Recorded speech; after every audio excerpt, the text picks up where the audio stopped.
이제 마지막으로 원천세를 볼 거예요. 원천세는 좀 내용이 짧습니다. 그래서 오늘 4시 50분까지로 조금 수업이 구성되어 있는 걸로 아는데 수업은 그거보다 조금 더 일찍 끝날 것 같고요. 그리고 이거 끝나고 마지막에 Q&A 갖는 시간 갖겠습니다. 원천세가 뭐냐면 이제 어떤 세금을 정확하게 뜻하는 건 아닌데 원천 징수하는 세금이라는 뜻이에요.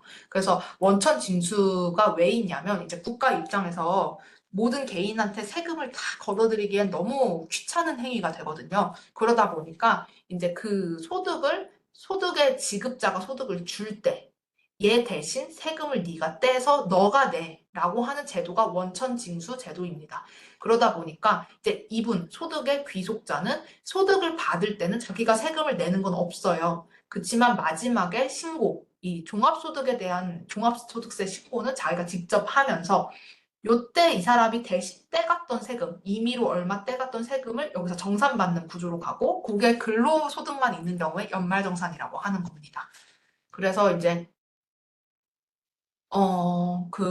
원천징수 의무자가 보통 소득을 지급하는 자가 되니까 회사는 법인이 될 수도 있고 개인 사업자가 될 수도 있겠죠. 예, 그리고 뭐 국가, 그리고 소득 중에서는 이자 소득을 줄 수도 있잖아요. 이자를 줄 수도 있고, 뭐 배당을 줄 수도 있고, 이자 같은 경우에는 개인끼리도 이자를 주고받을 수 있죠. 그래서 비사업자도 포함되세요. 그래서 포함해서 소득자로부터 세금을 미리 징수해서 국가에 납부하는 제도. 현실은 소득을 주고 세금 이렇게 다시 받지 않죠. 소득을 줄 때 요걸 정산해서 원천징수세액을 까고 세후 소득을 주게 되어 있습니다. 그래서 원천징수 의무자는 이제 국내에 거주하는 비거주자, 법인에게 세법에 따라 원천징수 대상 소득 또는 수익 금액을 지급하는 개인이나 법인이 된다라고 보시면 되고, 그러면 이제 새로 사업을 하시는 분들 중에 내가 직원을 쓸 거다. 근데 인건비를 주기는 줄 건데 원천 징수를 어떻게 하냐 궁금하신 분들이 있으실 거예요. 일단 원칙은 급여를 매달 주잖아요. 매달 소득을 지급하면 그 귀속일이 속한 달에 다음 달 10일까지 원천세를 신고 납부하시는 게 원칙이십니다. 네, 요렇게 하시는 거고 그러면 이제 원천징수 이행상황 신고서라는 걸 작성하시게 돼요. 그래서 요거는 홈택스에서도 좀 간단하게 신고할 수 있는 것으로 알고 있어요. 그래서 요거를 신고하고 납부서 나오면 본인이 납부를 하시면 되세요. 그래서 보통은 이제 근로소득 간이세액표라는 게 있습니다. 근로소득이 이 정도 됐을 때는 이 정도 요율로 세금을 떼라는 게 있고, 그거는 홈택스에 검색하면 나오세요. 그래서 어떤 회사 같은 경우에는 우리 회사 같은 경우에는 항상 세금을 좀 많이 떼는 것 같아. 근데 연말정산 때 내가 많이 돌려받네? 이런 경우가 있고, 우리 회사는 세금을 들 때, 근데 연말정산 때 항상 내라네? 이런 경우가 있어요. 그러니까 총 계산되는 세금은 동일해요. 근로자 입장에서. 근데 그 간이세액표에 따라서 세금을 얼마나 평균적으로 임의로 뗄 건지 선택할 수 있어요. 그 요율이 다르기 때문에 차이가 발생되는 부분이 있습니다. 그리고 개인 간에 정산했을 때 인적 공제라던가 카드 사용액에 따라서 그리고 자녀에 대해서 그런 공제받는 부분에 대해서 이제 세금이 달라지는 부분도 있겠죠. 그리고 이제 신고로서 끝나는 건 아니고 그 사업장에서 요거를 비용으로 인정을 받으셔야 되잖아요. 이제 내가 근로자 입장이면 그냥 요거를 신고만 하면 끝나시는 거지만 내가 이제 사업장 입장에서는 누구에게 돈을 언제 줬는지를 밝혀야 되거든요. 그래서 지급명세서를 제출하게 두고 있고 간이지급명세서라고 해서 간단하게 이제 간편하게 신고하는 서식이 하나 있고 1년치 지급한 거에 대해서 신고하는 서식 이렇게 두 가지가 있습니다. 그래서 요것도 제출 시기별로 제출을 안 하시면 이제 소득세 신고하실 때 가산세가 있어요. 그래서 요것도 같이 유의해서 처리를 하셔야 되고 보통은 요 원천세 신고만 있으면 아마 직접 다 하실 수 있으실 텐데 요거랑 요거에 이제 뭐 사대보험 직원이 있다. 그런 경우에 사대보험 관리까지 하셔야 되니까 그게 쉽지 않아서 세무사를 그 시점부터 쓰시기는 하세요. 그래서 여기 보시면 일단 그 원천 징수를 해야 되는 대상 소득은 이자, 배당, 사업, 근로, 연금, 기타, 퇴직소득 이렇게 해당이 되십니다. 비거주자는 지금 뭐 해당 사항 있으실 분은 많지 않으실 것 같아서 넘어갈게요. 그러면 이제 언제 제출하냐? 아까 원천세는 다음 달 10일이라고 했죠. 그 소득을 지급한 날이 속한 다음 달 10일이고 그러면 요건 언제 제출하는데 간이지급 명세서는 이제 근로랑 다 각기 상이에요. 근로 같은 경우에는 분기의 마지막 달의 다음 달 말일. 즉, 1월부터 6월까지 분을 7월 30일까지 신고하시게 되고요. 사업소득 같은 경우에는 지급일이 속한 날의 다음 달 말일. 기타소득도 마찬가지고요. 그리고 일용도 마찬가지예요. 요 세 개는 세트로 이제 마찬가지라고 보시면 되고, 그리고 이제 지급명세서라고 1년치를 신고하는 거는 언제야? 라고 보셨을 때 근로사업, 퇴직, 기타 소득 중에 종교인 소득의 취급이 조금 특이해요. 그래서 요거만 따로 구분되는데 요거는 지급일이 속하는 과세 기간의 다음 연도 3월 10일. 요게 연말정산이랑 같이 하는 거예요. 그래서 요게 이제 최종적으로 정산돼서 3월 10일에 신고하시게 되는 거고 그러다 보니까 뭐 2월에 추가 월급 뭐 이런 개념으로 연말정산이 있는 거고 기타 이자 배당은 그 다음 연도 2월 말일이라고 보시면 됩니다. 이제 인건비를 그러면 어떻게 내가 뭘로 신고를 할지 요게 관건이거든요. 내가 직원을 뽑을 건데 이 친구랑 근로계약을 어떻게 할지 요건 노무적인 성격까지 같이 들어가는 거예요. 그래서 제가 이 부분을 조금 자세히 설명을 드릴 텐데요. 이 부분이 아마 좀 신규 사업 하시는 분들은 많이 궁금하신 내용이실 것 같기는 해요. 일단 세법에서는 인건비를 신고하는 방식이 근로소득, 사업소득, 일용근로소득으로 주로 이 세 가지 중에 하나로 하시고요. 기타 소득 같은 경우에는 이례적으로 있는 자문, 강의 이런 용역에 대해서 지급해요. 그래서 저희가 했던 이제 사장님 중에서는 실무 예로는 화장품을 개발하시는데 그 인플루언서한테 자문 용역 주실 때 그런 거는 기타 소득이 되시는 거예요. 그러면 이제 또 궁금해하시는 게 실업급여랑 그리고 퇴직금 문제가 있어요. 실업급여, 퇴직금, 그리고 주휴수당 요 세 개가 굉장히 민감한 부분인데 요거에 따라서 각자 달라지는 거 아니에요? 라고 하시는데 그 실업급여, 퇴직수당, 퇴직금 그리고 주휴수당 중에서 실업급여를 빼고 퇴직금이랑 주휴수당은 근로자라면 누구나 권리가 있는 부분이거든요. 그거는 이제 노동법의 영향을 받는 부분이라서 뭘로 신고하는지에 따라서 달라지는 건 아니고 일단 주에 15시간 이상 근무를 하셨다면 주휴수당이 발생이 되시는 거고요. 1년 이상 근무한 근로자가 주에 15시간 이상 근무를 했다. 그럼 퇴직금이 발생되시는 거예요. 네, 그런 문제가 있고요. 그리고 퇴직금을 더 주고 싶다. 그건 근로자랑 협의하에 더 주면 문제는 없습니다. 그리고 퇴직금도 따로 인건비로 비용 처리 받으시고요. 실업급여 같은 경우에는 이제 근로자가 물어보는 경우가 있죠. 저 실업급여 받을 수 있나요? 요새는 뭐 젊은 친구들이나 그런 경우들이 있어서 근데 이제 실업급여를 받는다는 얘기는 고용보험 쪽에서 주는 거예요, 정확하게. 그래서 고용보험에 가입된 근로 대상자가 되셔야 되고요. 이 여러 형태 중에서 거기에 해당되시는 분은 근로소득자하고 일용근로소득자만 해당이 되세요. 근데 근로소득자 같은 경우에는 이제 그 근로기간 주말 포함해서 이 친구가 주 5일 근무해도 주말 포함해서 다 근로기간으로 보거든요. 그래서 이제 그 날 중에서 180일 이상 근무를 하면 실업급여 대상자가 돼요. 근데 일용 근로소득은 원래 월에 8일 이상은 이 친구들이 근무를 못해요. 법상으로. 네, 그래서 신고도 8일이 안 되게끔 신고 기간을 날짜를 찍어줘야 돼요. 예를 들어 실제로는 한 달에 뭐 10일 근무를 했어도 8일 이렇게 찍어서 신고를 하게끔 되어 있거든요. 그러다 보니까 이렇게 하시면 사실 실업급여를 받을 확률은 굉장히 없어요. 그 8일을 더해서 실업급여 일수가 나오는지 안 나오는지를 따지기 때문이거든요. 그런 차이가 있습니다. 그러면 요거는 무슨 차이냐?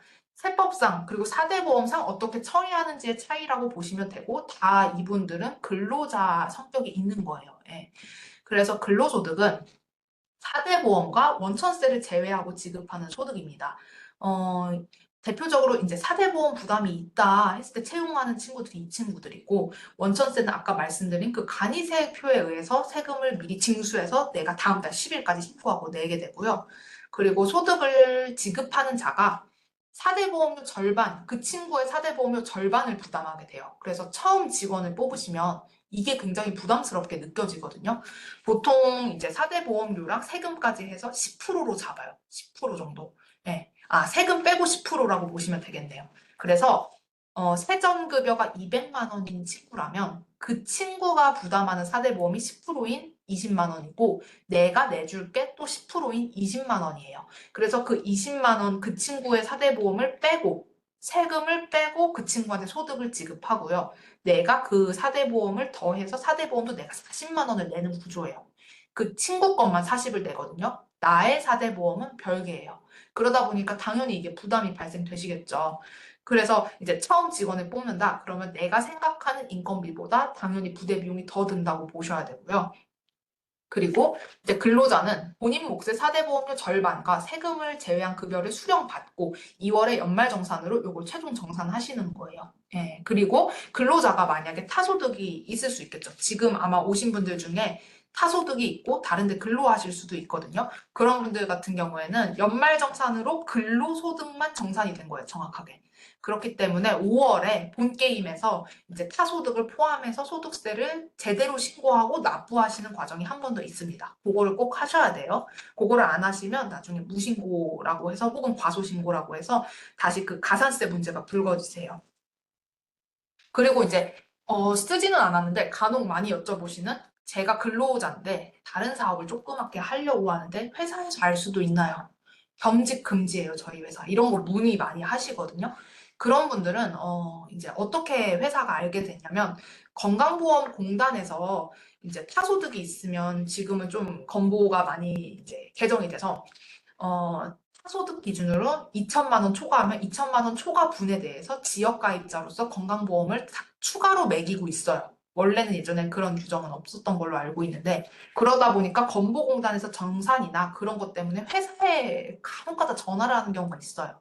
그걸로 인해서 겸직이 걸리는 경우가 있다고 하더라고요. 그래서 요거는 좀 참고로 하시는 게 좋을 것 같습니다. 그리고 이제 사업소득을 보면 요게 이제 음식점, 학원에서 많이 하시는 형태인데요. 3.3% 세금만 떼는 거예요. 4대 보험은 요거는 내가 내주는 것도 없고 그 친구도 부담하는 게 없어요. 그래서 같은 세전급여 200으로 고용한다고 해도 요 형태로 가시면 서로 윈윈이죠. 왜냐면 나도 4대 보험 낼 건 없고 그 친구도 세후 월급이 높아지는 효과가 들거든요. 다만 이 친구는 사업소득자예요. 아까 말씀한 그 부가세는 없지만 사업소득에 대한 소득세 납부 의무는 있는 사업소득자이기 때문에 5월에 직접 종합소득세 신고하고 납부를 하셔야 됩니다. 네. 그리고 이제 이 사업소득자는 이제 소득에 대해서 비용 처리할 게 별로 없어요, 이 친구들이. 근로소득자면 근로소득 공제라는 걸로 일정을 경비랑 비스무리하게 빼준다고 말씀을 드렸는데 여기선 그런 거는 크게 없어요. 그래서 이 친구들 같은 경우에는 한 총수입 금액이 연간 7천에서 8천 정도 대략 한 5천이 넘기 시작하면 그때부터는 비용 처리할 게 별로 없어서 그때부터 세부담이 좀 생기시거든요. 그래서 그런 경우에는 뭐 좀 미리 상담을 받아서 어떻게 비용을 해볼지 좀 짜보시는 게 좋습니다. 보통 프로그래밍 하시거나 이런 개발자 그런 분들이 한 7, 8천 근접해요. 7, 8천 근접하면 그때부터 이제 세금 문제가 생긴다고 보시면 돼요. 그리고 마지막으로 일용직 근로소득. 이분들은 이제 3개월 미만 근로하는 근로자에게 지급한 인건비를 신고하는 유형인데, 소득 월에 100만 원 이하까지는 소득세가 발생되지 않고 고용보험료 0.9%만 발생합니다. 그래서 소득을 지급하실 때 0.9% 고용보험을 떼고 지급을 하고요. 내가 그 친구 거 0.9% 추가로 더해서 고용보험 나는 1.8%를 대신 내게 됩니다. 그래서 세금은 이렇게 계산이 되시는데 요게 이제 100만 원에 아까 8일 이상 근무를 못 한다고 제가 말씀드렸어요. 4대 보험 문제 때문에. 8일 이상 근무하면 4대 보험자로 공단에서 연락이 오거든요. 그러다 보니까 요거를 이제 7일로 뭐 이렇게 나누면은 요게 이 세금이 안 나오세요. 그래서 그렇게 보시면 되고 이제 이 사업소득으로 신고하시는 게 사실 어떻게 보면 편법이기는 해요. 단기 근로자 같은 경우에는 결국에는 이 근로소득자인 거거든요. 그래서 간혹 가다가 운이 나쁘면 이 친구들에 대해서 사대보험 공단에서 이거 사대보험 징수하겠습니다 하고 연락 오는 경우도 있기는 합니다. 그런 거는 이제 이장을 맡기는 세무사가 있으면 그쪽에서 대응이 들어가고 그래서 오늘 강의는 여기까지고요. 일단 좀 궁금해 하실 것 같은 내용을 추가로 제가 좀 작성해와서 말로 설명을 드렸는데 좀 도움이 되셨으면 좋겠네요. 장시간 들으시느라고 고생이 많으셨고요. 혹시 궁금하신 내용 있으면 그 채팅창으로 지금 띄워주시면 제가 하나하나 답변해드리는 시간 갖고 한 45분쯤? 네, 그쯤에 마치는 걸로 하겠습니다.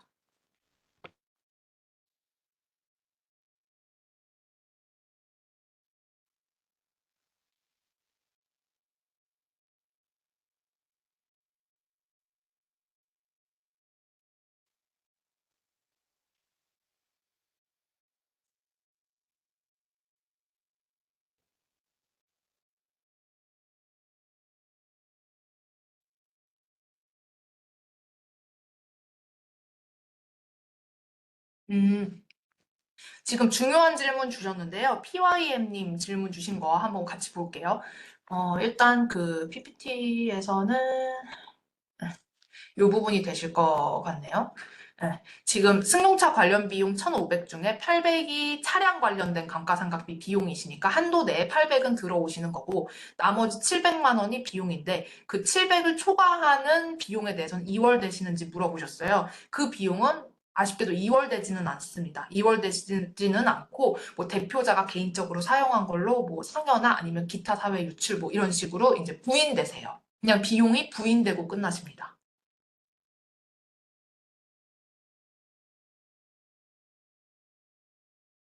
네, 감사합니다.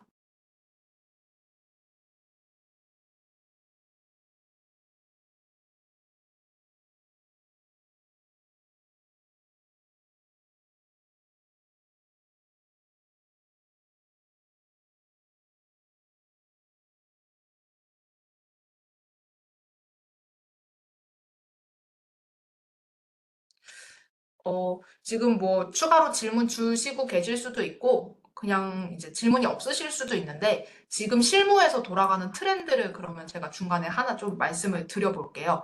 최근에 지금 제가 BJ라던가, 연예인들 많이 털고 있다고 말씀을 드렸잖아요. 사실 지금 세금이 굉장히 부족한 상태예요. 그러다 보니까 인적 용역을 하는 분들에 대한 어떤 타겟 조사가 많이 진행되는 걸로 알고 있어요. 그래서 뭐 인적 용역이라고 하면 주로 뭐 학원 강사도 여기에 포함이 되시고, 아무래도 내가 인건비로서 돈을 많이 버시는 분들이 있죠. 예를 들어서 뭐 디자인업을 한다던가, 아까 말씀드린 뭐 프로그래밍을 한다던가, 뭐 건설 일용직 노동자인데 내가 그냥 페이를 많이 받는다던가 이런 분들이 해당이 되세요. 근데 그런 분들 같은 경우에는 여태까지 사실 비용으로 할 만한 게 뭐 이렇게 제조를 하시거나 도소매를 하시거나 음식을 하시는 분들에 비해서는 많지는 않아요. 왜냐하면 업 특성상 이제 그 전자의 업종들은 뭐 원재료를 구입한다던가 사람도 어느 정도 써야 되고 공간도 어느 정도 나와줘야 되는 부분이 있는데 이제 내가 사실 인적 능력으로 일하는 부분은 컴퓨터만 있어도 어느 정도의 수입을 창출할 수 있는 부분이 있거든요. 그래서 그런 분들이 여태까지는 세무 처리를 어떻게 해오셨냐면 조금 가사 경비도 섞어서 넣고, 예, 그렇게 해서 세금을 줄이는 식으로 많이 신고가 되어 왔어요.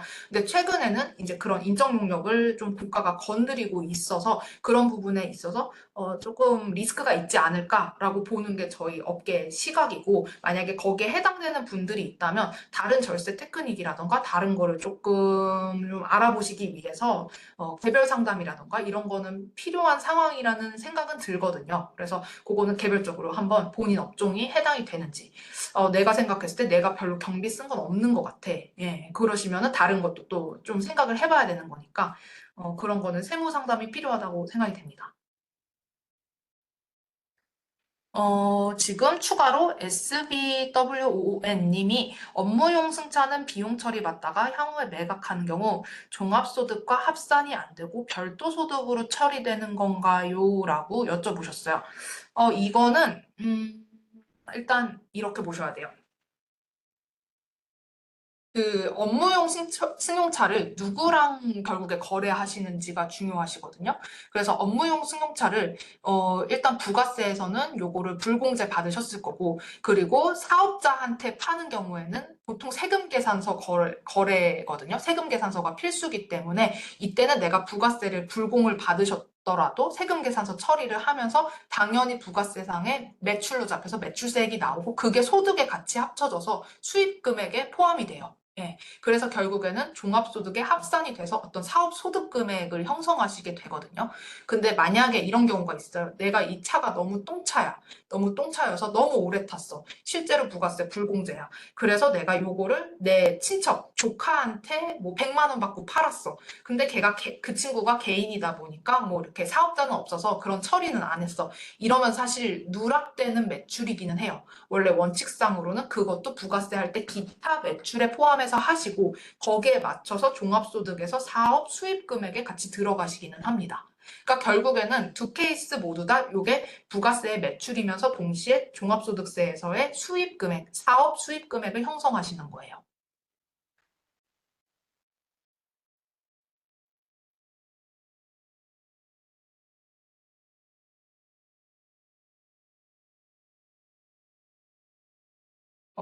예, 감사합니다.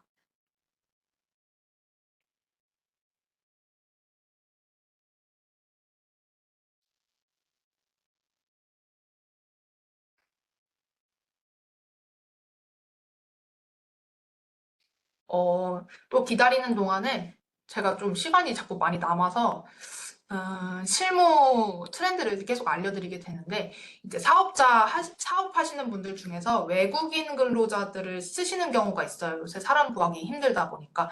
근데 외국인 근로자 같은 경우에는 이제 이 친구를 근로소득이나 이런 걸로 신고를 하려면 사실 비자 확인을 하셔야 돼요. 그래서 그 외국인 등록증에 이제 비자가 있어요. 그분의 이제 외국인 등록 번호랑 저희 주민등록증처럼 똑같이 그렇게 생긴 게 있는데 거기에 등록 번호, 국적, 비자 형태가 있어요. 그래서 만약에 학생 비자라면 이 친구가 주간 근무해야 되는 시간 같은 게 제한이 있는 경우가 있거든요. 혹은 관광 비자다. 그러면 아예 근무를 못하는 경우도 있어요. 그래서 그거에 따라서 사실 신고를 했다가 이 친구가 오히려 불법으로 쫓겨나거나 뭐 이런 관련된 청에서 관련 이제 중후관청에서 연락을 받고 이런 경우가 있어서 본인들이 보통 더 잘 알아요. 그런 외국인 친구들은 본인이 신고를 하지 말아달라고 얘기를 합니다. 그런 경우에 나는 어쨌든 이 친구를 쓰고 사업용으로 쓰고 월급을 줘서 지출 처리를 했잖아요.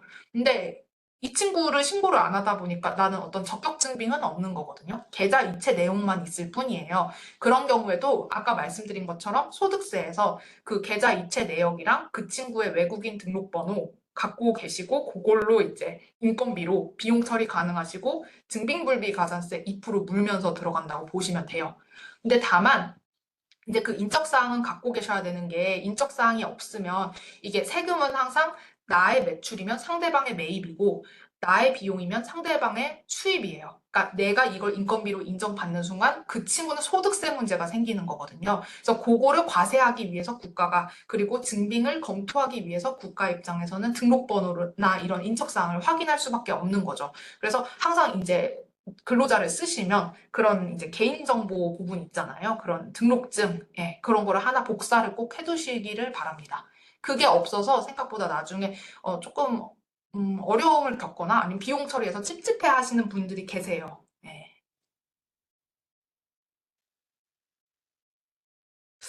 외국인 근로자의 경우에는 중소기업 취업 청년 감면이 해당되나요? 이거는 그분이 일단 그 외국인 근로자 거주자인지 비거주자인지를 따져야 될 것 같거든요.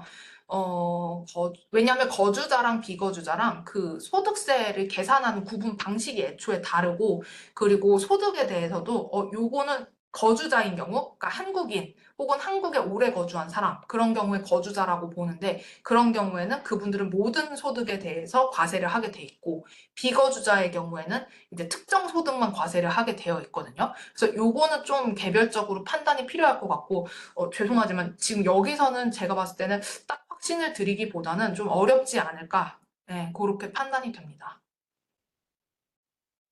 네, 감사합니다.